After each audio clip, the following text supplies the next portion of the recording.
Fala, meus amigos, estamos começando aqui mais um vídeo do canal, enquanto eu sigo aturando os crimes dessa gentalha patética, medíocre, baixo nível, essa gentinha muito pequena que eu sigo aturando aqui há 8 anos, cometendo crime todo dia, ninguém faz nada, os animaizinhos continuam vomitando lixo aqui, tanto no hackeamento, usando retardados aqui do entorno, cometendo vários crimes aqui, é uma corja de bandidos, assim, inacreditavelmente medíocres, uma bosta de gente, eu sigo aturando aqui todo dia.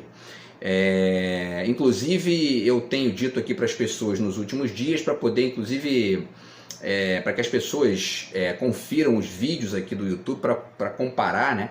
Porque eu estou gravando os vídeos de madrugada para poder não aturar o baixo nível dessa corja de vermes, e então dá para perceber nitidamente uma diferença ali entre a forma como eu, enfim, tento conversar com as pessoas durante o dia, quando é mais fácil para esses criminosos vomitarem lixo aqui na minha vida, e os vídeos do YouTube. E aí o que o animalzinho, o que essa gentinha de merda fez? Antes de gravar o vídeo aqui, eles botam um retardado para provocar lá fora, para fazer as provocações de baixo nível que essa quadrilha de bandidos segue fazendo contra mim aí nos últimos anos. Então, enfim, é esse tipo de lixo que eu estou lidando, né? No vídeo de hoje, enfim, os vídeos aqui do YouTube são o que essa gente asquerosa não destruiu ainda, então eu vou fazendo aqui, né? Vamos falar sobre os acordos de Bretton Woods, tá? Que foram acordos feitos lá na década de 40 para poder construir o cenário econômico hegemonizado pelo Ocidente no mundo aí, tá? E que em alguma medida vigora até hoje, mas que está sendo contraposto aí pelo surgimento e pelo crescimento do BRICS, tá? Vamos falar um pouco sobre tudo isso aí hoje, tá? Antes eu deixo com vocês aqui a dica do meu novo romance, tá aqui, tá? Litoraltura, saiu aí tem mais ou menos uma semana, então deixo aqui com vocês, o zap tá na descrição do vídeo, e quem quiser entrar em contato aí, furar o bloqueio dessa quadrilha de retardados que eu sigo aturando aqui, vomitando lixo, baixo nível e violência enrustida na minha vida, é só tentar entrar em contato aí pelo zap, tá? E vai ganhar também dois marcadores de livro, tá, junto com o romance, beleza? E além disso, pessoal, também deixo aqui o meu livro de poemas, né, que já não é tão novo, tem 1 ano, né, que eu publiquei esse livro, e tá sabotado aqui por esses criminosos também, que eu não consigo falar com as pessoas, não consigo me comunicar com ninguém aqui por culpa do hackeamento criminoso, e sabotagem, chantagem, difamação, um lixo interminável. Mas enfim, eu sigo aqui anunciando civilizadamente porque eu sou diferente dessa quadrilha de retardados, né? Então tá aqui, segue aí a dica do livro de poemas, tá? Então, pessoal, vamos falar um pouquinho sobre o acordo de Bretton Woods, tá? Porque teve lá a Segunda Guerra Mundial e a gente sabe o que aconteceu, né? Tem uma quantidade gigantesca de material para estudar sobre isso.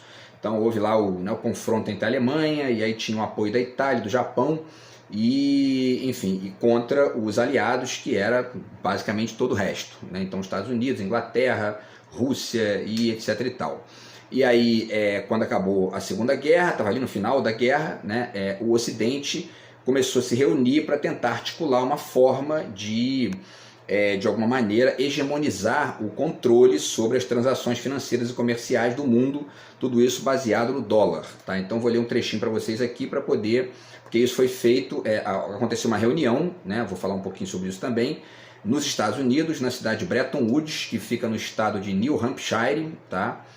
E aí essa reunião, esse acordo acabaram firmando, né, as bases do sistema econômico mundial que vigora até hoje, a partir da criação do FMI, que é o Fundo Monetário Internacional, e do Banco Mundial, tá? Então o trecho aqui é o seguinte, ó: os acordos de Bretton Woods foram propostas definidas entre Estados Unidos, Canadá, países da Europa Ocidental e a Austrália, entre outros 44 países, realizada entre os dias 1º e 22 de julho de 1944, tá? Então quer dizer, no penúltimo ano da guerra, né? E essa reunião elaborou as regras para o sistema monetário internacional. O sistema concebido nas negociações recebeu o mesmo nome da localidade em que o evento foi realizado, como eu falei, né, em Bretton Woods, no estado norte-americano de New Hampshire. A conferência criou o Fundo Monetário Internacional e o Banco Mundial, também acabei de dizer isso aqui. Essas repetições, parênteses aqui, né, essas repetições também aqui, elas só acontecem porque alguns vídeos eu não consigo fazer da maneira correta, que enfim, né, sintetizar algumas coisas por conta dos crimes dessa gente nojenta que eu sigo aturando aqui, né? Enfim, já é um milagre eu estar fazendo os vídeos, né, de tanto baixo nível, de tanta podridão. Mas enfim, continuemos aqui, né? No encontro, os participantes aprovaram 2 estatutos, um para a operação do FMI e outro do Banco Mundial, denominados de artigos de entendimento, né? Ou em inglês, Articles of Agreement. Tá? Os acordos foram ratificados ao longo de 1945 e entraram em vigor ao final daquele ano, após somarem o apoio de 30 países. O resultado é um marco bem-sucedido na história da diplomacia, pois à época os acordos multilaterais eram improváveis. Isso aqui é um texto do Wikipedia, né? Então essa coisa de que é um marco bem-sucedido na história da diplomacia é até algo questionável, porque isso aqui gerou uma quantidade gigantesca de golpes, na verdade, na América Latina e até mesmo em outras partes do mundo, tá?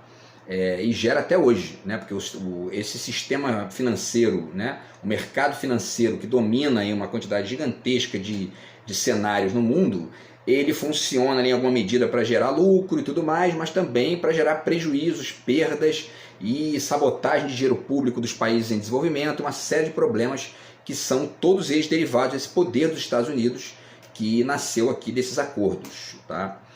Bom, o amadurecimento, continua aqui o texto, né, das propostas nos anos anteriores à conferência, pelos economistas John Maynard Keynes, do Reino Unido, e Harry Dexter White, dos Estados Unidos, ajudou a obter o consenso necessário no encontro. Eles publicaram seus rascunhos em separado em 1942, que foram discutidos principalmente entre colegas economistas, banqueiros e empresários. Quer dizer, né, uma galerinha ali do métier da economia que definiu isso. E isso também definiu outras movimentações posteriores, como, por exemplo, a doutrina Monroe, né, que foi ali, a gente vai falar um pouquinho sobre isso também, a política dos Estados Unidos para a América Latina, e, enfim, o consenso de Washington, né, que também é essa ideia que, na verdade, vigorou até o final, e continua vigorando até hoje na cabeça da direita latino-americana, né, e que basicamente considera que essas ideias que os Estados Unidos vendem via FMI, Banco Mundial, como se fosse para todo mundo, mas eles não praticam, são ali, enfim, né, a solução para os problemas da humanidade. Tá? Bom, e aí com delegados de 44 países, para finalizar aqui, tá? A conferência foi organizada em 3 comissões. A comissão 1, encarregada de discutir o FMI, foi presidida por White, né? Ou seja, pelo Harry Dexter White, tá? Que era dos Estados Unidos. A comissão 2, sobre o Banco Mundial, ficou a cargo do John Maynard Keynes, né? Que é um dos economistas mais conhecidos do século XX, tá? Inclusive cunhou aí enfim, foi criada uma expressão para reproduzir ali as ideias dele, que é o keynesianismo, tá? A gente pode até falar um pouco sobre isso aí num vídeo futuro. Mas enfim, e teve a terceira comissão também, que cuidava de outras formas de cooperação financeira internacional, e foi supervisionada pelo mexicano Eduardo Suárez, ministro da Economia do México, né, e chefe da delegação do seu país. Cada comissão, por sua vez, trabalhava em diferentes comitês específicos. O Departamento do Tesouro dos Estados Unidos, anfitrião do evento, preparou as transcrições dos debates. As minutas do evento foram publicadas em 1948, mas a íntegra das transcrições não tinha sido tratada para publicação até 2013, quando o material foi editado por 2 pesquisadores do Centro para a Estabilidade Financeira. Isso ficou numa espécie ali de, né, enfim, top secret, ou enfim, não foi para público, né? Bom, pessoal, e aí tem uma série de questões aí para a gente pensar, tá? Para tentar responder o porquê que isso, enfim, não gerou exatamente uma ambiência, digamos, a melhor possível, tá? E também para explicar o porquê que hoje uma quantidade muito grande de países está tentando se livrar disso, dessa dependência dos Estados Unidos, do FMI, do Banco Mundial, do dólar, né? E o BRICS está ganhando espaço aí com isso, tá? O Emir Sader fala aqui nesse livro, Século XX, uma biografia não autorizada, tá? E aí, inclusive, ele cita aqui a data, né, na página 139, que foi em 1944, a Conferência de Bretton Woods reorganizou o sistema monetário internacional em torno do dólar. Então essa foi uma das consequências aí, e era uma das, enfim, uma das malandragens dos Estados Unidos ali para poder controlar, enfim, praticamente o mundo inteiro, né, porque tudo tinha que passar pelo dólar. Então deixa eu ver aqui. Agora, o Noam Chomsky, nesse livro aqui, tá, O Lucro às Pessoas, ele fala de algumas consequências dessa questão lá de Bretton Woods para a América Latina e para o mundo de maneira geral. Tá? Então, por exemplo, tem dois trechos aqui que eu queria ler para vocês. Tá? O primeiro está na página 21, 22, tá? Que ele fala sobre o consenso de Washington, que é exatamente o que eu falei agora há pouco aqui, que é uma das consequências de Bretton Woods. O consenso neoliberal de Washington é um conjunto de princípios, diz ele aqui, né, orientados para o mercado, traçados pelo governo dos Estados Unidos e pelas instituições financeiras internacionais que ele controla, e por eles mesmos implementados de formas diversas, geralmente nas sociedades mais vulneráveis, com rígidos programas de ajuste estrutural. Essas instituições financeiras são exatamente o FMI e o Banco Mundial. Tá?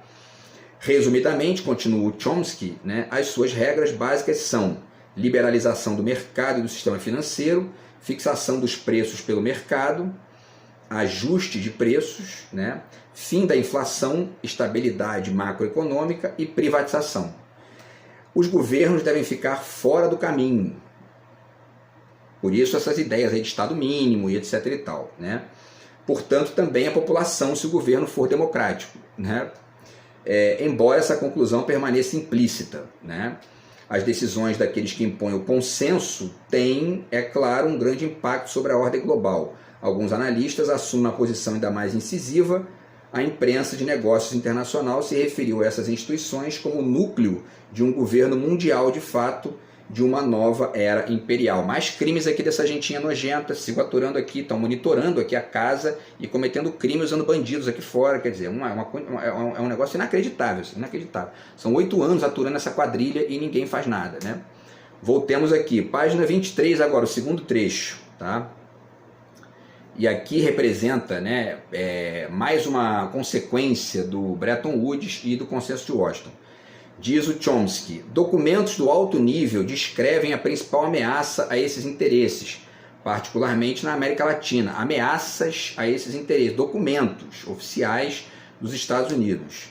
Como sendo, então, né, essas ameaças são os regimes nacionalistas e radicais, sensíveis à pressão popular pela, abre aspas, ele está citando os documentos, melhoria imediata do baixo nível de vida das massas e por um desenvolvimento voltado ao atendimento das necessidades do país.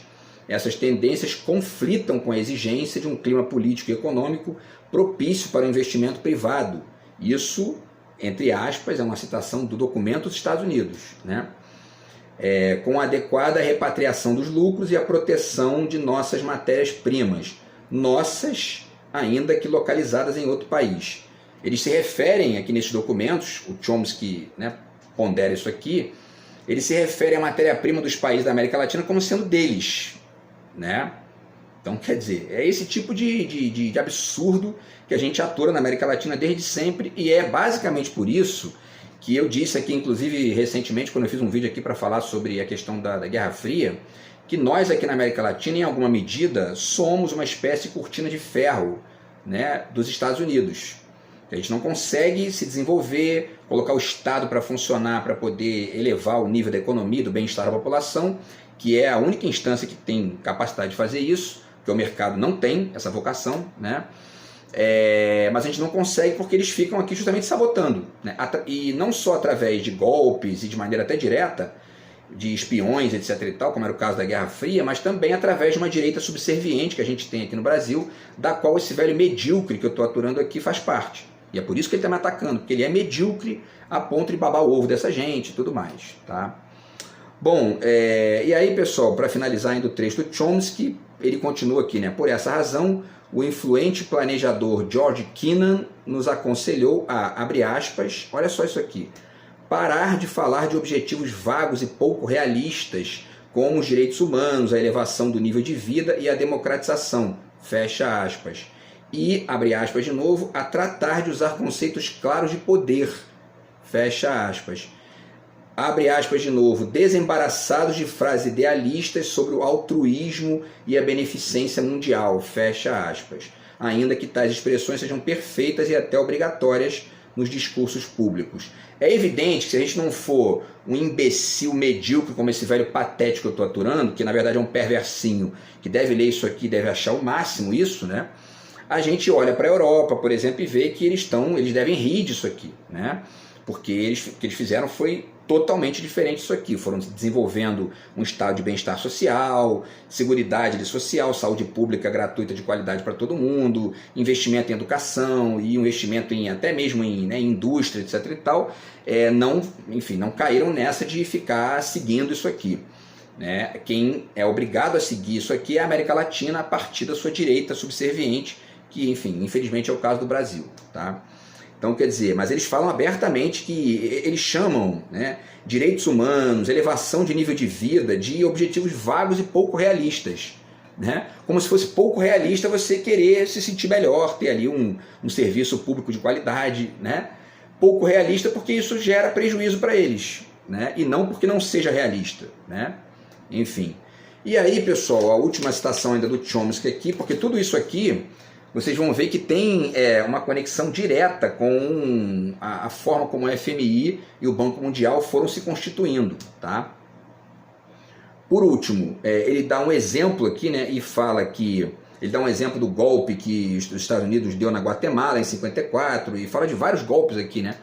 E finaliza na página 25 dizendo o seguinte: as funções da América Latina foram esclarecidas numa conferência hemisférica em fevereiro de 1945, na qual Washington propôs uma Carta Econômica das Américas, que eliminaria o nacionalismo econômico sob todas as suas formas.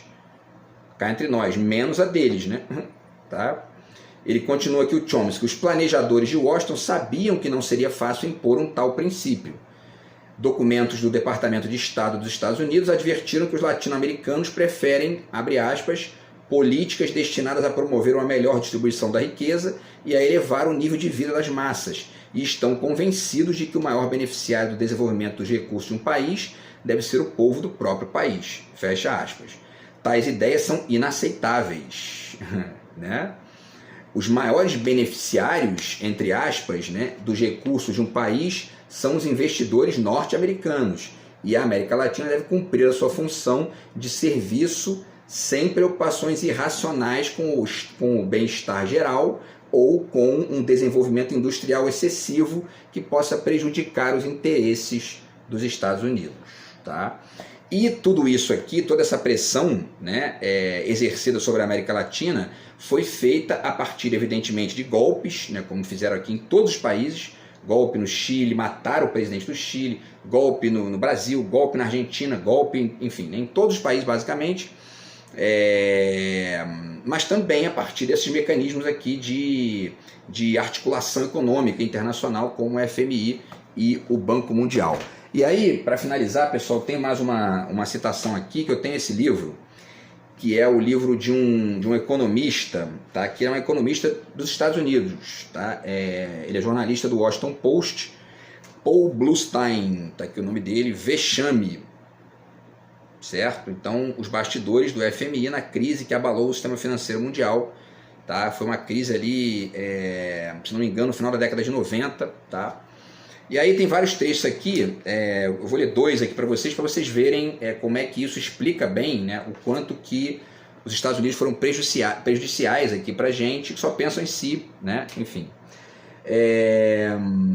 Ele fala aqui de Bretton Woods, tá? Então ele explica aqui na página 52 que os esforços dos dois homens, que são justamente o John Maynard Keynes e o White, né, culminaram no Pacto de Bretton Woods, firmado em um hotel balneário do século XIX, situado nas White Mountains, de New Hampshire, nas Montanhas Brancas. Né?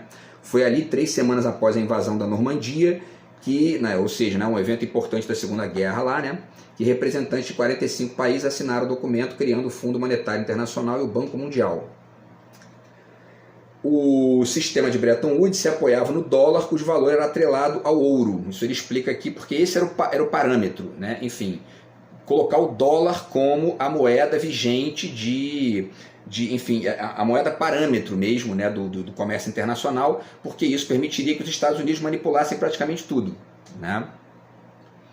E eles dizem o seguinte aqui, se um país quisesse alterar o valor da sua moeda em mais de 1% em relação ao ouro, né, tinha de obter permissão do FMI, e se precisasse moeda forte, poderia sacar do fundo comum. Os movimentos do capital privado para além de fronteiras eram rigorosamente contidos pelos Estados Unidos. Tá?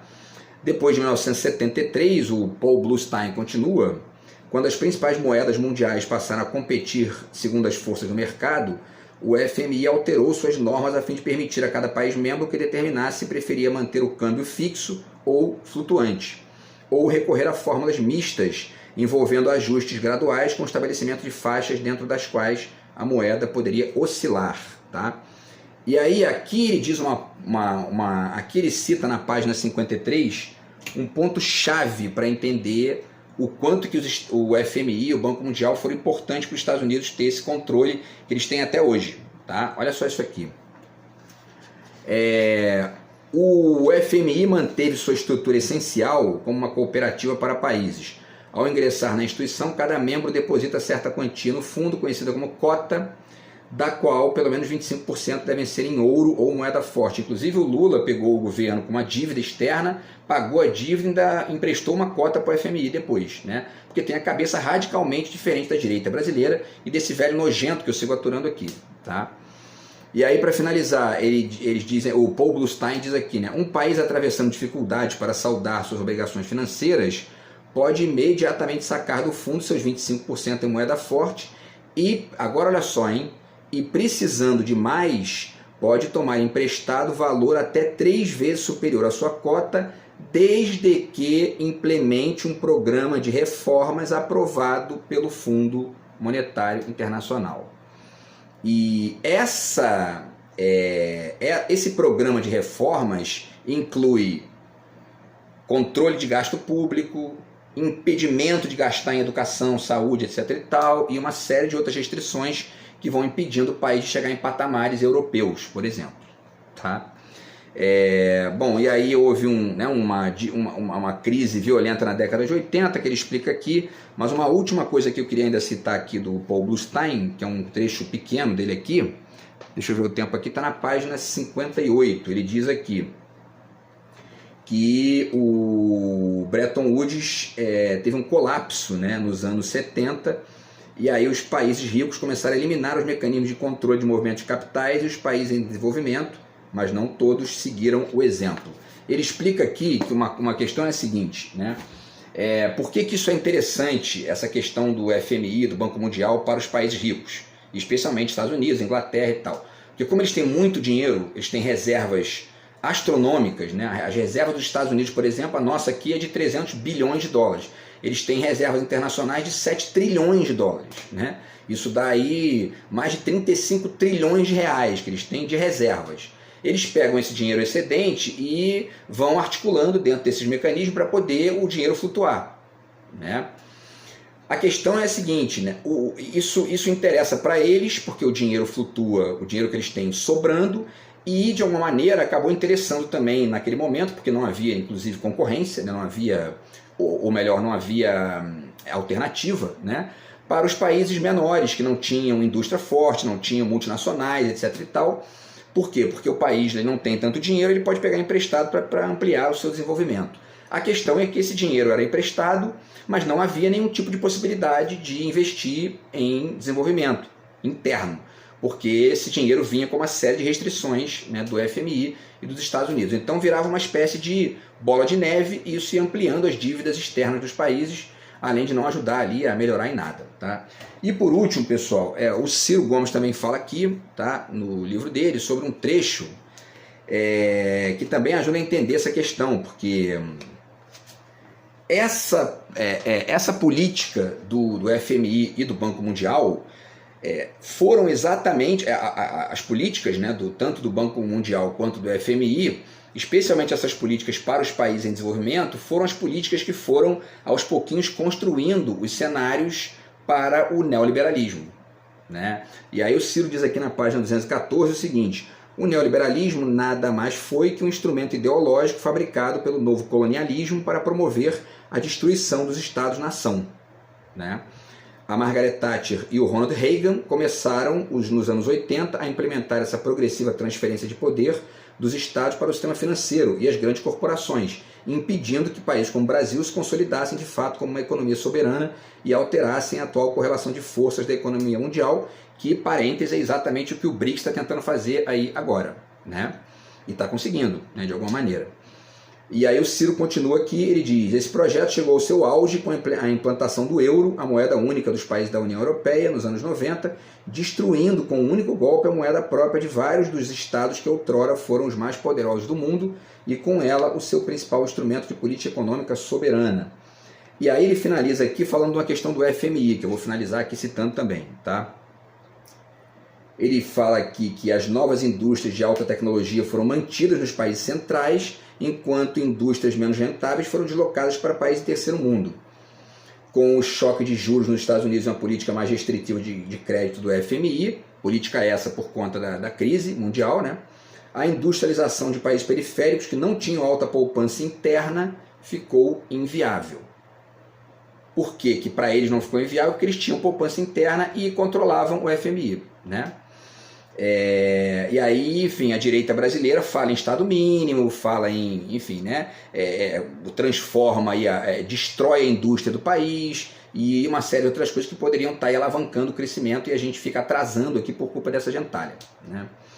E aí ele finaliza dizendo: só países com indústria e poupança interna forte sobreviveram a esse choque financeiro, como foi o caso do Japão e da Coreia do Sul, né?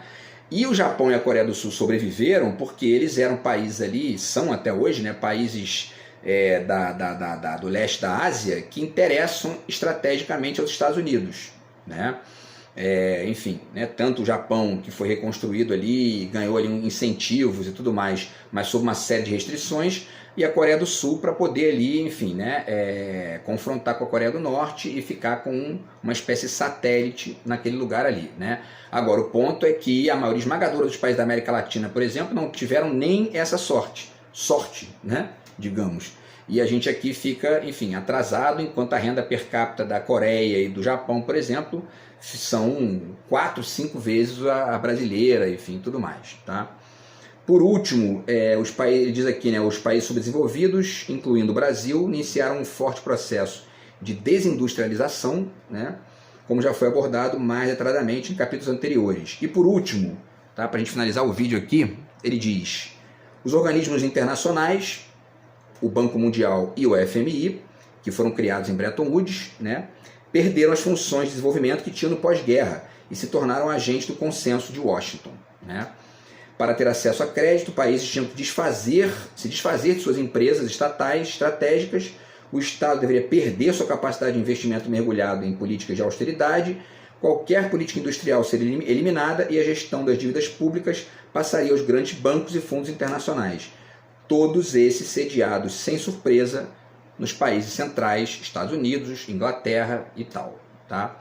Então, quer dizer, tudo isso mostra que esse mecanismo, o Ciro fala que lá no início, né, ele tinha uma certa, o FMI, o Banco Mundial, tinham uma perspectiva de desenvolvimento, tudo mais, até tinha, mas eles já tinham ali, né, enfim, esse desenho também, né, de controle da economia mundial, né? E é isso que gera, para finalizar aqui, é isso que gera hoje a possibilidade que os Estados Unidos mantenham um embargo a Cuba, por exemplo, que já dura 60 anos, né, basicamente.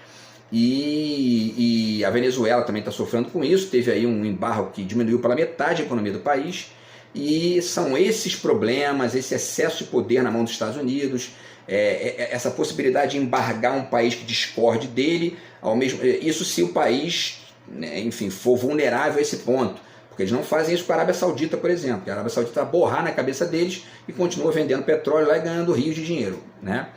Então, assim, são covardes e o BRICS está tentando, enfim, minimizar isso para poder, inclusive, gerar aí participação maior. Cuba acabou de ser aprovado, né, no BRICS, e a gente vai verificar aí os próximos andamentos disso, porque é essa lógica de Bretton Woods, via FMI e Banco Mundial, que o BRICS está querendo agora contrapor, criar uma alternativa e eventualmente até superar aí, quem sabe no futuro, para que o comércio internacional fique inclusive mais saudável, né?